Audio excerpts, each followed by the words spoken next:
بسم اللہ الرحمن الرحیم۔ حضرت عائشہ صدیقہ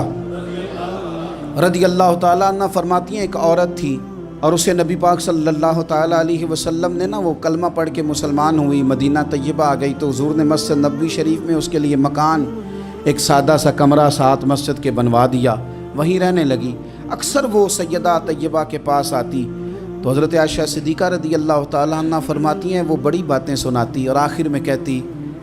وہ ہار والا دن بھی بڑا عجیب دن تھا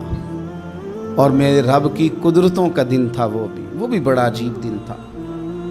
سیدہ عائشہ صدیقہ رضی اللہ تعالیٰ عنہ ایک دن فرمانے لگی کہ تو ہار والے دن کا بڑا ذکر کرتی ہے، وہ کیا دن تھا؟ تو خاتون کہنے لگی اماں جی وہ دن تھا جب میرے رب پر بھروسہ اور مضبوط ہو گیا،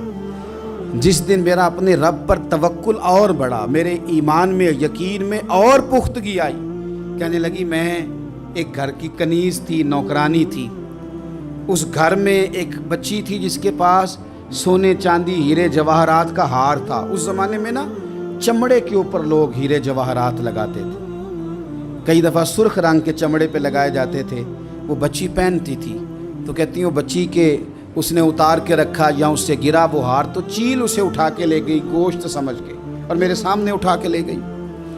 گھر والوں نے مجھ سے پوچھا، یہ بخاری میں موجود ہے، گھر والوں نے پوچھا مجھ سے کہ وہ ہار کہاں ہے تو میں نے کہا چیل اٹھا کے لے گئی۔ گھر میں کچھ چوری ہو جائے تو سب سے پہلا الزام کس پہ لگتا ہے؟ ملازمین پہ۔ کہتے انہوں نے مجھے بڑا مارا، بڑی تکلیف تھی، حتیٰ کہ میری شرمگاہ تک کی تلاشی، میری عزت اتنی خراب کی میں بتا نہیں سکتی۔ میں نے اپنی زندگی میں ایک واقعہ دیکھا، ایک امیر گھر میں چوری ہو گئی، ملازم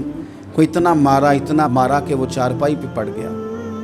پولیس والوں سے اتنی مار پڑوائی گئی کہ وہ بیچارہ چارپائی پہ پڑ گیا اور پھر وہ اتنا بیمار ہوا اور کچھ دنوں کے بعد پتہ چل گیا کہ چور تو اپنا بیٹا ہے ان کا، پھر اس کا انتقال ہو گیا۔ اب وہ سیٹھ صاحب اور گھر والے آ کے مرنے والے کے کان میں معافی مانگ رہے ہیں، کان میں۔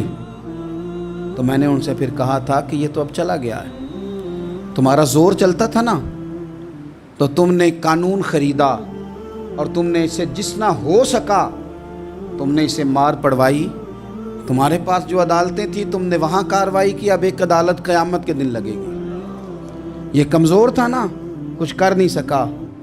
میرے نبی پاک صلی اللہ علیہ وسلم نے فرمایا سن لو، اگر سینگ والی بکری نے بغیر سینگ والی بکری کو تکلیف دی ہوگی نا تو قیامت کے دن اسے بھی بدلہ دینا پڑے گا کہ تیرے پاس سینگ تھے اور تو نے اسے مارا تھا۔ وہ خاتون عرض کرتی ہے سیدہ عائشہ کی خدمت میں کہ مجھے بڑا مارا، مجھے تکلیف دی، میں کہہ رہی تھی کہ میرے سامنے چیل لے گئی ہے پر وہ نہیں مان رہے تھے، اماں جی انہوں نے مجھے بڑا مارا۔ حضرت عائشہ صدیقہ کہتی ہیں پھر کیا ہوا؟ کہنے لگی اماں جی جب کوئی میرا مددگار نہ رہا، مجھے تکلیف دے رہے تھے، رسوا کر رہے تھے، تو میں نے اپنے رب سے مدد چاہی، میرے رب کی طرف میں نے توجہ کی، میں نے کہا مالک اب تو ہی میرا مددگار ہے۔ کہتی ہے وہ مجھے مار رہے تھے تو وہ چیل جو ہار لے گئی تھی وہی لے کے واپس آ گئی اور ہمارے سروں کے قریب لا کے اس نے جب اس ہار کو پھینکا وہ مجھے چھوڑ کے سائیڈ پہ ہوئے، وہ میری بے گناہی جان گئے، لیکن آپ کو بتاؤں اس دن سے میرا اپنے رب پر یقین اور بڑھ گیا۔ مجھے سمجھ آ گئی کہ جب انسان پورا ٹوٹ جاتا ہے اور جب کوئی چاروں جانب اس کا مددگار نہیں ہوتا تو رب تو ہوتا ہے نا، اللہ تو اس کا مددگار ہوتا ہے نا، وہ تو پھر اپنے اس بندے کی مدد کرتا ہے نا، پھر وہ تو توانائی دیتا ہے نا، وہ تنہا نہیں چھوڑتا، وہ تو آنسوؤں والوں کے آنسوؤں پہ بڑا کرم فرماتا ہے، وہ تو قسم پرسی میں آ جاتا ہے، اس کی رحمت بڑھ کے استقبال کر لیتی ہے۔